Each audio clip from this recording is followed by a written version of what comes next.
back, everybody. Next, we have Sono Group N.V. trades on the OTCQB under the symbol SEVCF, along with its wholly owned subsidiary, Sono Motors GmbH, on a pioneering mission to accelerate the revolution of mobility by making every commercial vehicle solar. Please welcome back George O'Leary, Managing Director, CEO, and CFO. Welcome back, George. How are you today? Very good. Thank you, Anna. Thanks for having me. And welcome, everybody. So first, for anyone who hasn't been on one of these before, let me share a little bit about my background. So I started my career as a CPA with Peat, Marwick and Mitchell, so I'm definitely dating myself. Then I was an executive with Cablevision Industries. I was vice president of operations. I ran $125 million worth of business for Cablevision when we sold to Time Warner.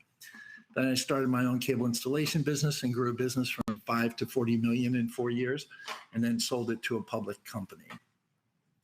Then I started my own consulting practice called SKS Consulting. And what's interesting about SKS Consulting is my family crest is also my company logo, and O'Leary in Gaelic stands for Strong Are the Kings of the Sea. So that's where SKS comes from. So that's a little bit about my background. And for anyone who has watched before, I took a page out of an athlete's professional's playbook, and I decided I wasn't going to shave my mustache until I get onto a national exchange. So for those of you who have seen me, you probably noticed I do have something over my lip. Anyway, let me get started with the presentation. Obviously, the disclaimer as a public entity. So let's tell you about Sono Group. We're a pioneer in the solar powered mobility applications. We're headquartered in Munich, Germany, incorporated in 2016. Our management board and our supervisory board are based in the United States. As Anna mentioned, we're quoted on the OTCQB currently under the symbol SEVCF since July of 2024. We're focusing on integrating proprietary solar technology onto commercial vehicles. And we have a patent portfolio of 9 granted patents and over 30 pending patent applications. So our end-to-end solution for commercial vehicles, we start with our solar panels. We have our solar charge controller, which is our proprietary solar charge controller. We have our vehicle integration system that we offer to our clients, and our data and software analytics. So we initially started with our focus was on buses, and we expanded our product portfolio, additional offerings for buses, trucks and vans, recreational vehicles, and also refrigeration trailers. How our solar solution works, our solar bus kit example.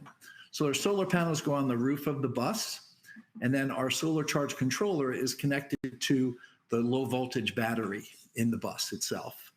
The battery stores our solar energy that has not been directly consumed, and our telematics, we provide useful insights into the performance of our solution. This is our dashboard that both the driver sees in the front of the vehicle, and also the company actually gets this for all of their entire fleet. It provides information on daily energy and also monthly energy gain. So our solar solution for buses, we start with our solar panels. We have 16 solar panels for our bus solution. Then our solar charge controller.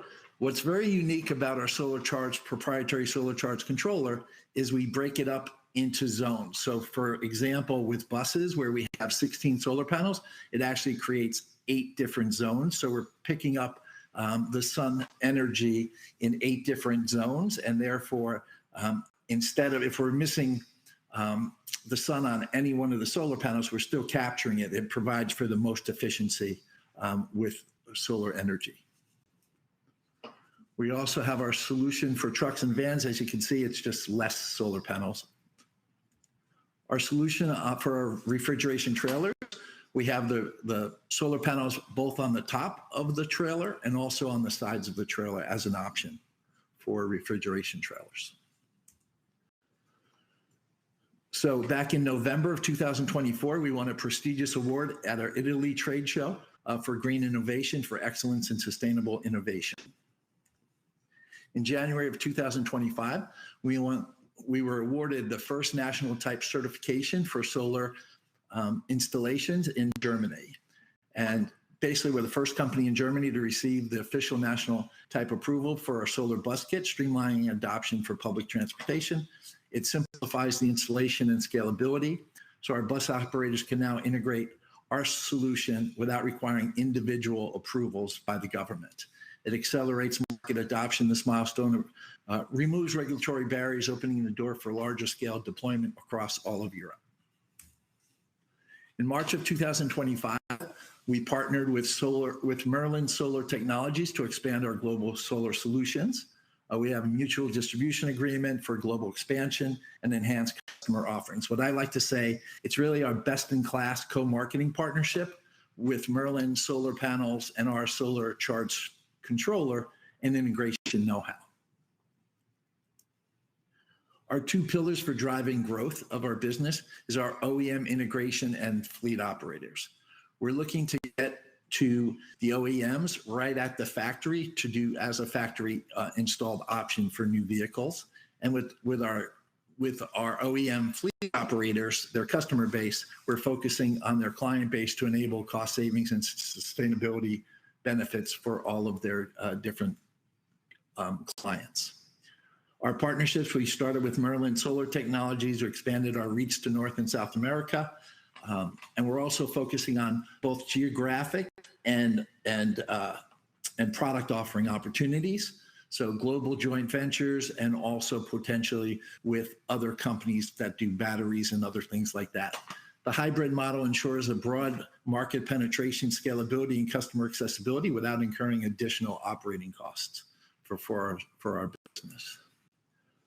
So we combine U.S. growth and entrepreneurship with German technology, innovation, and know-how. So our management board, which is myself as managing director and CEO, I have hired a new CFO for us with our national exchange uplisting that we're working on. And then our three supervisory board members, David, Chris, and Owen, are all based in the U.S. as well. And our two managing directors for our subsidiary, Sono Motors in Munich, Germany, Jan and Dennis, are based in Germany, obviously. I have to always mention our most valuable resource, our dedicated team in Germany. And what I love about them, they're so focused on reducing the carbon footprint that one, they're all vegan, and so they live this lifestyle. And two, they all ride their bicycles to work. So whenever I show up in Germany, the parking lot is filled with bicycles and no vehicles. It's kind of funny. So our year-end financials, we reported a profit of 65 million euros and strengthened our balance sheet significantly. The profit came driven by our reconsolidation of our subsidiary back into our holding company. Our net equity improved from 88 million negative to 23 million negative. We had, with our investor, we signed a debt to equity agreement, an exchange agreement where we convert 38 million of debt into equity, reducing liabilities and improving financial stability once we get to a national exchange. We built lean operations. So we went from 450 employees down to below 40 employees. Our G&A expenses cut by 65%. Our development expenses were reduced by 93%. Strengthening liquidity, we had 1.4 million in cash balance at the end of the year, and our net cash outflow decreased by 71%. We also transitioned from a foreign private issuer to a domestic filer, and from IFRS to US GAAP, with a planned uplisting from the OTCQB to a national exchange. So from IFRS to US GAAP, mostly it's accounting for debentures, derivative accounting, and leases. As a foreign filer to a US filer, we went from reporting once a year and then once every 6 months to now we're reporting our 10K much earlier, about 2.5 months earlier, in mid-April. And then we're filing now, obviously, every quarter with our 10Qs. So a lot more transparency, a lot more information for our investors. And then we plan on uplisting. We've been working with NASDAQ since our reverse share split in January of 2025. We're focused on meeting all of the criteria for uplisting using the net income standard, which actually just kicked in once we filed our 10K. And then the NASDAQ capital markets and the New York Stock Exchange American are similar exchanges.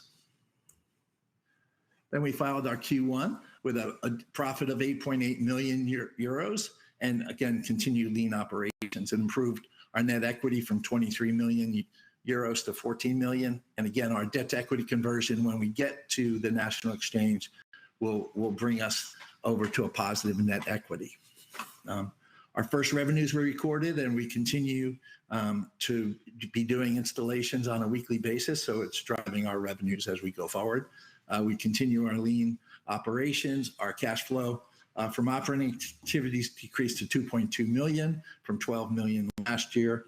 And in 2025, we have 5 million of total funding commitment, of which 2 million was funded in Q1, 1.25 million in Q2, and an additional 1.75 pending our uplisting to a national exchange. Our outlook for 2025 and 2026, we're building on our 24 momentum. We're focused on advancing our OEM integration strategy to get right on the production line, expanding our global partnerships, and continuing to innovate our solar mobility solutions for commercial transport. We're pursuing an uplisting to a major national exchange, improving visibility and enhanced liquidity, drive long-term value for our shareholders, and create a larger business opportunities through M&A. Key takeaways in closing before I turn it over for potential investor questions is solar is the largest and most affordable renewable energy source. What I like to say is solar bridges the gap between the conventional vehicles of today and the electric vehicles of tomorrow, until the electric vehicles get caught up with the charging stations. The charging stations get caught up with the electric vehicles. The awareness of solar benefits is growing, increasing our customer demand across commercial vehicle applications. Our patent portfolio, our data-driven dashboard, and our solar mobility know-how set us apart from our competition. And Sono Group N.V. is on track for a planned uplisting to a national exchange. Lastly, no matter what your politics are, globally, everyone loves solar. And just to mention, as far as the what came out about the solar tax credits, basically, one I've mentioned before, so I'll mention it again for anyone newly listening, is the tax credits going away doesn't really impact Sono's business. So the solar tax credits, one, residential was 30% tax credit that goes away at the end of this year if it gets passed. And then for commercial, it's 30% business investment tax credit. It gets reduced in 2026, gets reduced further in 2027, and doesn't actually end until the end of 2028. So from a U.S. perspective, the commercial part of the solar tax credit definitely has more of a roadmap, a landing strip, I would say, versus the residential solar. But like I mentioned, because most of our business comes out of the European market, and with our partnership with Merlin, we are now driving business both in Europe and in the United States. So it will impact our partnership with Merlin to some extent, but it does expand for 3 more years. And I think that's important as well. So with that, I will turn it over to any questions that the audience may have. Anna? Great. Thank you, George. Yes, we want a viewer, Gordon wants you to clarify, do you build vehicles or do you build the parts needed for solar vehicles, if you can explain? Sure, great question. So the company in its previous way it was built solar vehicles. However, that was a few years back. They didn't quite get there. They had a significant number of vehicles actually built, but they didn't quite get there, so they filed for insolvency. When we came out of it, we changed from an auto manufacturer into a solar mobility technology business. So right now, we just provide mobility technology for commercial vehicles for the OEM market. We don't build any vehicles whatsoever. So we are not in that business any further. And Tori asks, what percentage of these vehicles are propelled by solar? Is your solar technology strong enough to not need any combustion or electrical charging? No, we're an incremental. I like to say we're an incremental one.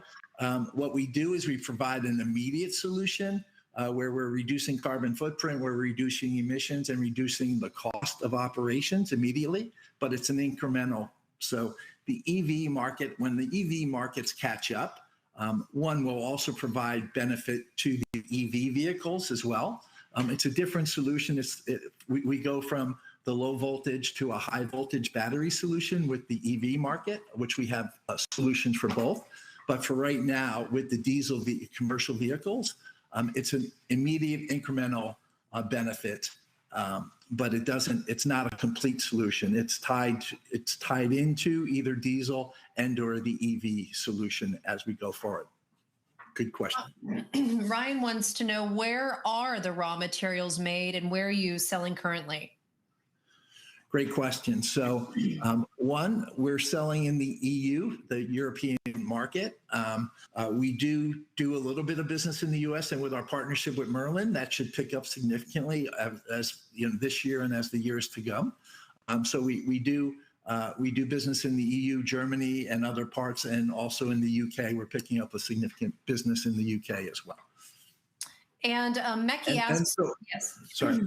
And the second part of that question was where the parts. So our parts currently come locally and also from Asia, but we're actually, with our partnership with Merlin, they're actually coming from the United States as well.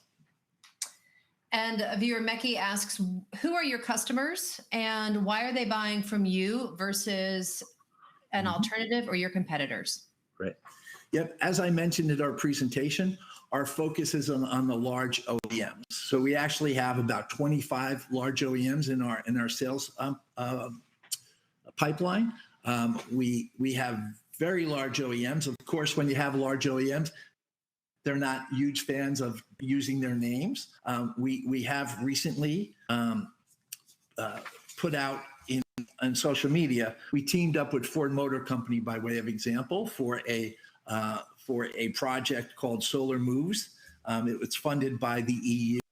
And what we did is we put solar on one of their EV transit commercial vans, the our high voltage solar charge controller solution, to extend the EV range and also reduce dependency on grid charging for the vans. So that's by way of example, one of them. But basically what our focus is getting on the production line with the large OEMs and also focusing on their client base, the fleet operators and their client base, to provide retrofitting for their current vehicles as well. And Michaela asks, where are you sourcing the panels? Yep. So as I mentioned, we're sourcing them locally and also in Asia. But with our partnership with Merlin, they are a solar panel company. And so now we're going to be sourcing them from both the US and different parts of Asia that they actually produce panels from. And Eric asks, are you chasing any green grants? Yeah, we actually, the Solar Moves, by way of example, with Ford Motor Company, is a grant from the EU.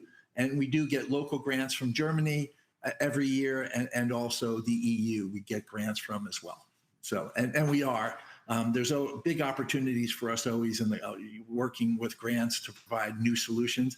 And because our company is so innovative with a lot of really new, cool technology, we do get the opportunity to participate in a lot of those grant programs. And Dimitri asks, or says, you've mentioned planning an uplisting to a major national exchange. So why is this step important now, and what can investors expect with uplisting? So interestingly enough, I've been working with the NASDAQ to go to their NASDAQ capital markets for some time now. And it requires you meet all of the criteria. And it always seems to be that we meet, 9 out of 10 or most of the criteria at any given time. But we've been working with them. I would say this, we're pretty close with them. In the meantime, as a pivot, only because, it's taking so long, that we also are looking at the New York Stock Exchange as an option, because really looking at the NASDAQ capital markets and the New York Stock Exchange American market, they're very similar. And so we just recently looked at the New York Stock Exchange, and there's an opportunity for us. The criteria are similar, but easier to meet, I would say, because we're currently meeting all of them. And so there's a possibility that we can move in that direction. But really the way I look at it is whichever large exchange gets to us first, We've been working with NASDAQ the longest, so it would make sense that we get onto NASDAQ sooner than later. But potentially with the American Exchange or the New York Stock Exchange American unit being more, the criteria a little more able to meet, and we're currently meeting it, it could potentially be that we get onto the New York Stock Exchange before we get onto the NASDAQ. But I'm going to basically be working toward both, just because NASDAQ has taken us, so long for us to get here. And like I said, at any given time we're there, it takes a while for them to review our file and everything else. And then by the time everything happens, one of those criteria might fall off, and then we kind of start the process over. So with that, we decided to really, our focus is on a national exchange, one or the other, really is how I look at it. Perfect. Thank you. A few questions back to your solar panels. Dimitri asks, it seems with your latest product offering, you put solar panels on the sides of trailers. So can these panels positioned on the side generate any energy? Yeah, so great question. And, it's an option for our OEMs and our fleet operators to choose.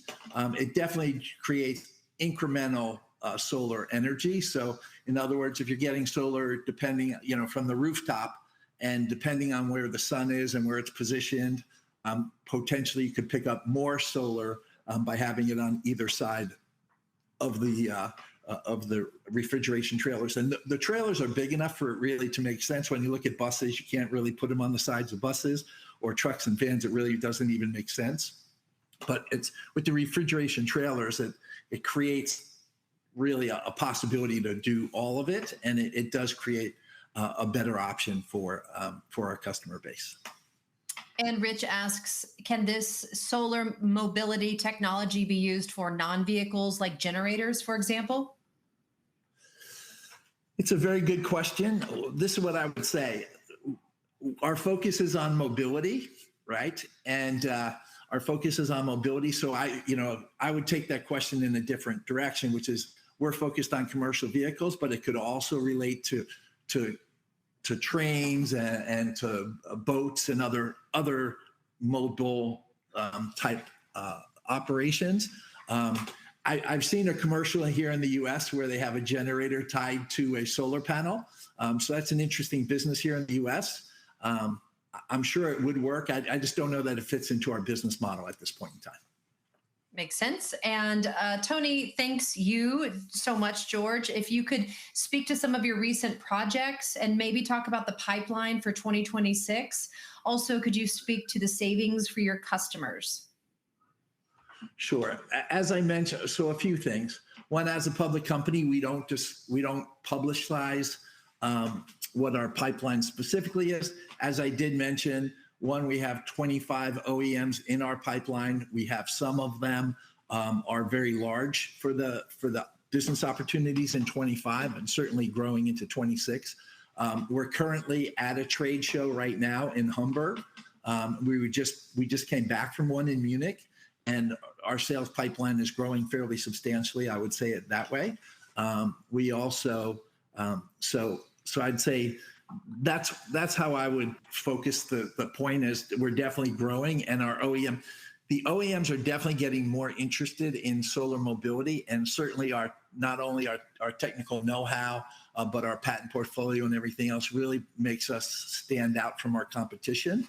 And certainly those years of building a solar automobile has positioned us very well, not only with our patents, but really with the know-how of what we're doing with solar mobility that has us stand apart from our competition. That's how I would say it.